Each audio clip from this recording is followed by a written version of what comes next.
अगर समाज में बड़ा बनना है, अपना कर्म प्रस्तुत करिए, शब्दों से कोई बड़ा नहीं होता।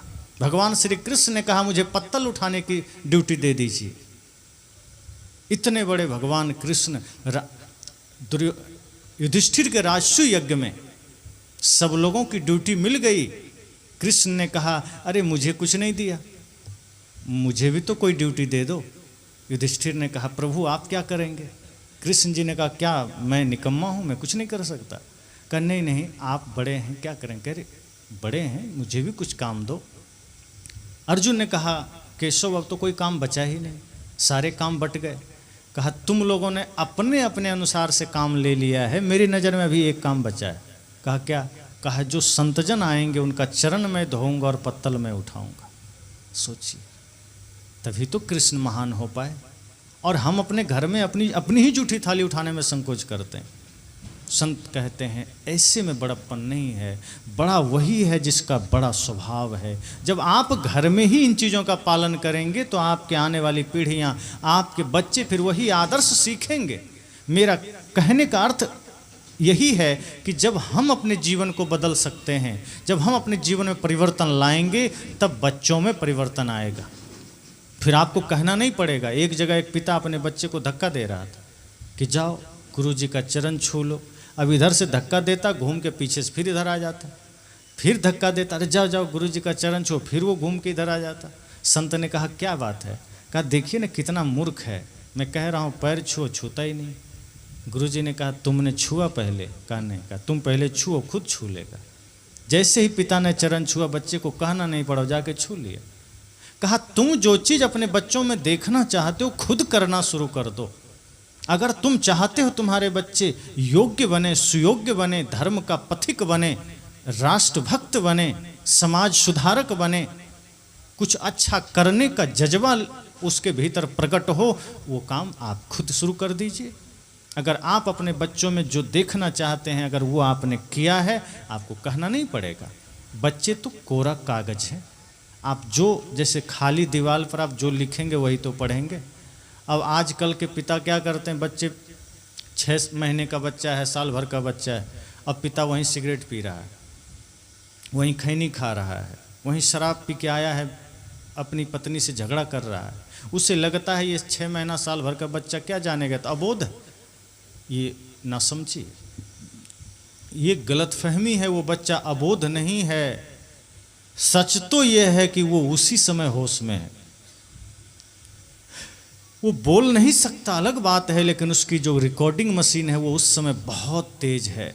आप जो कुछ भी करेंगे वो सब रिकॉर्ड हो रहा है, और 5 साल जब उसकी उम्र हो जाएगी तब सब निकलना शुरू होगा। जैसे छोटा सा बच्चा है, जब वो थोड़ा सा चलना शुरू कर देता है तो माँ बाप सिखाते हैं जाओ दादाजी को डंडे मारो, जाओ भैया को बाल नोच लो, जाओ उसका ये कर दो, तो उस पर डंडा चला दो, उस पर पत्थर मार दो। अब छोटा बच्चा दादाजी का बाल नोच भी रहा है तो दादाजी को भी अच्छा लग रहा है कि तो छोटा बच्चा है बाल नोच रहा है, या भाई पर पत्थर भी मार रहा है तो वो भी खुशी से पत्थर ले रहा है। वही बच्चा उसी संस्कार के साथ जब 15 साल का हो जाता है और दादाजी का बाल नोचने जाता है तो दादाजी शिकायत करते हैं क्या करें, पोता मारने लगा है। क्यों मारने लगा? क्योंकि बचपन में आपने उसे वही सिखाया था। जब जन्मदिन आप मनाते हैं तो क्या करते हैं, केक सजाते हैं, बच्चे के हाथ में चाकू पकड़ा देते हैं, केक काटो। अब सोचिए जो बच्चा अभी जानता ही नहीं कि केक क्या है, काटना क्या है, चाकू क्या है, आप उसके हाथ में चाकू पकड़ा रहे हैं, वो चाकू से केक काट रहा है। अब होता तो ये है कि केक तो ख़त्म हो गया, खा लिया, चाकू भी हाथ से उतर गया, लेकिन काटने का संस्कार यहाँ घुस गया है। अब वो जब बड़ा होता है तो केक याद नहीं रहता, काटना याद रह जाता है। अब बचपन में वो केक काटा था, लेकिन अब वो किसी की जेब काटेगा, किसी का गला काटेगा, क्योंकि काटना आपने सिखाया है।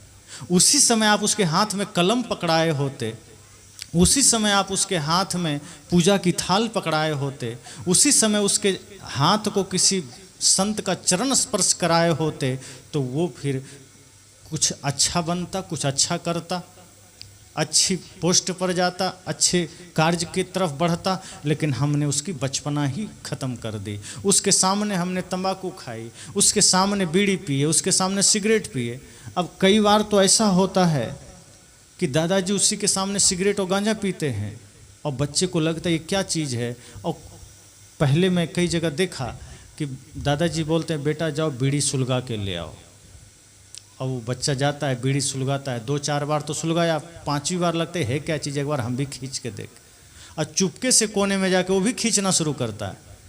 अब धीरे धीरे आदत लग जाती है, तो अब दादाजी का बटुआ से बीड़ी चुरा करके अकेले में कहीं जाके पी रहा है। अब कभी दादाजी को पता चल गया तो दादाजी नाराज हो रहे हैं कि बेटा तो बिगड़ गया, आप ही ने तो बिगाड़ा है।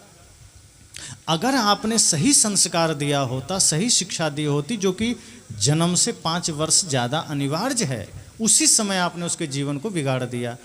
गुरुदेव सदगुरु आचार्य श्री धर्मस्वरूप साहब जी घटना सुनाया करते थे कि एक महिला अपने बच्चे को लेके आई और बोली साहब से कि बाबा मेरा बेटा बहुत शैतान हो गया। साहब ने कहा ये शैतान कैसे हो गया, क्या हो गया? कहा ये गुटखा खाता है। अब बच्चा कितने साल का है? 5 साल का। साहब ने कहा 5 साल का बच्चा गुटखा लाता कहाँ से है? तब वो थोड़ा सा सिर झुकाए, कहा घर में ही है। तो कहा घर में कौन खाता है? कहा इसी का पापा खाते हैं।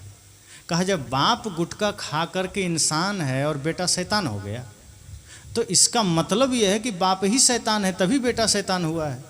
कहा तुम भी खाती हो? तो कहा हाँ कभी कभी हम भी खा लेते हैं। कहा जब माँ बाप दोनों शैतान हो तो बेटा इंसान पैदा होगा क्या? अगर बेटा इंसान चाहते हो तो पहले तुम्हें इंसान बनना पड़ेगा। घर में तंबाकू रखे हो, गुटखा रखे हो, चाय पान बीड़ी सिगरेट चल रहा है और सोचते हैं बेटा बुद्ध बन के पैदा हो, ये असंभव है। जैसा आप हैं वैसी ही संतान आपके घर में आएगी। अगर आप कोई उल्टा हो जाता है, अपवाद होता है, प्रहलाद के घर में हिरण्यकश्यपु के घर में प्रहलाद जन्म ले लेता है, लेकिन अक्सर ऐसा नहीं होता।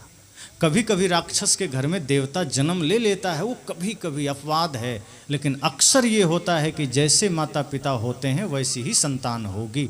इसलिए मैंने कहा कि अपने अपने जीवन को पहले देखिए, संभालिए, सुधारिए, व्यवस्थित करिए, फिर देखिए आपके घर में सही संतान का जन्म होगा, फिर वो संतान समाज सुधारक बनेगा।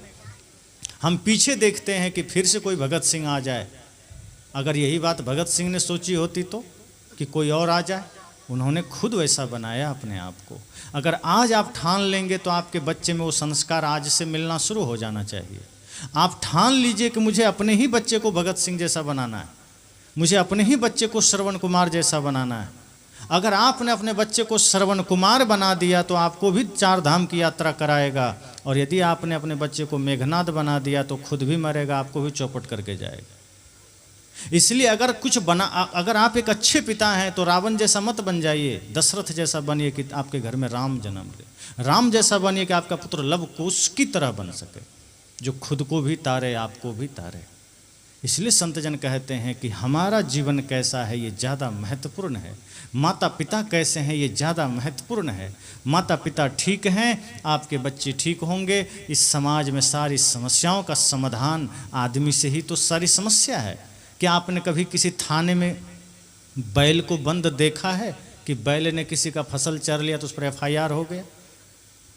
कि कभी किसी कुत्ते को देखा है कि 302 के तहत उसको मौत की सजा मिली हो? आदमी को छोड़कर किसी जानवर को आपने कहीं देखा है? नहीं देखा। वो अपनी प्रकृति में जी रहे हैं, उन्हें कोई ज्ञान की जरूरत नहीं है, उन्हें कोई ध्यान की जरूरत नहीं है।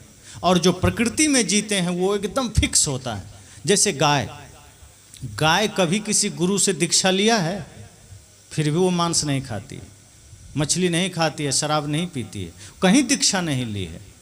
लेकिन बिल्ली को आप गले में दीक्षा माला पहना दें, गीता सुना दें, 1 सप्ताह तक उसको गीता सुनाते रहें, तो क्या वो वैष्णव बन जाएगी? 1 सप्ताह तो बनी रहेगी जब तक बांधे हुए हैं, लेकिन गलती से कहीं सामने से चूहा निकल गया तो सब माला ताला भूल जाएगी, झपट्टा मार के सब गीता खत्म। लेकिन गधा है, बैल है, बकरी है, गाय है, घोड़ा है, जितने भी शाकाहारी जीव हैं, आप उसे कोई ज्ञान मत दीजिए, कोई माला मत पहनाइए, उसके सामने आप मांस रख दीजिए, वो मर जाएगा, नहीं खाएगा। वो प्रकृति में जी रहे हैं। सारी समस्या इंसानों से है, जानवर से कोई समस्या नहीं है। किसी थाने में, किसी जेल में, किसी कोर्ट में, किसी विद्यालय में, किसी जगह में आपने जानवरों को नहीं देखा होगा। और आज अगर जानवर थोड़ा बीमार भी हो रहे हैं ना, आदमी के संग में पड़कर हो रहा है।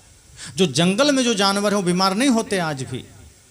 आज हमारे साथ रहने वाली गायें, आज हमारे साथ रहने वाले जीव जंतु बीमार क्यों होते हैं? क्योंकि हमारा कचरा उसको भी मिल रहा है, हमारे द्वारा फैलाया हुआ प्रदूषण उसको भी मिल रहा है, इसलिए हमें जानवरों का भी अस्पताल बनाना पड़ रहा है। तो सारी समस्याओं का जड़ आदमी है, इसलिए सत्संग भी आदमी को ही सुनना है और बदलाव भी आदमी को ही करना है। जीवन में व्यवस्थित होना आदमी को ही है। और इस सारे संसार में जो कुछ भी अच्छा या बुरा है उसका कारण भी आदमी ही है। अगर कोई अच्छा करके गया है वो भी आदमी है, कोई बुरा कर रहा है वो भी आदमी है। अगर एक तरफ राम का नाम ऊंचा है तो वो भी मनुष्य है, एक तरफ रावण का नाम ऊंचा वो भी मनुष्य है। उसी मनुष्य में कोई राक्षस बन जाता है, कोई भगवान बन जाता है। उसी मनुष्य में कोई तपस्वी बन जाता है, कोई भोगी बन जाता है। उसी मनुष्य में कोई राजा बन जाता है, कोई रंक बन जाता है। उसी मनुष्य में कोई स्वार्थी बन जाता है, कोई परमार्थी बन जाता है। अब सोचना हमें और आपको है कि हमें क्या बनना है।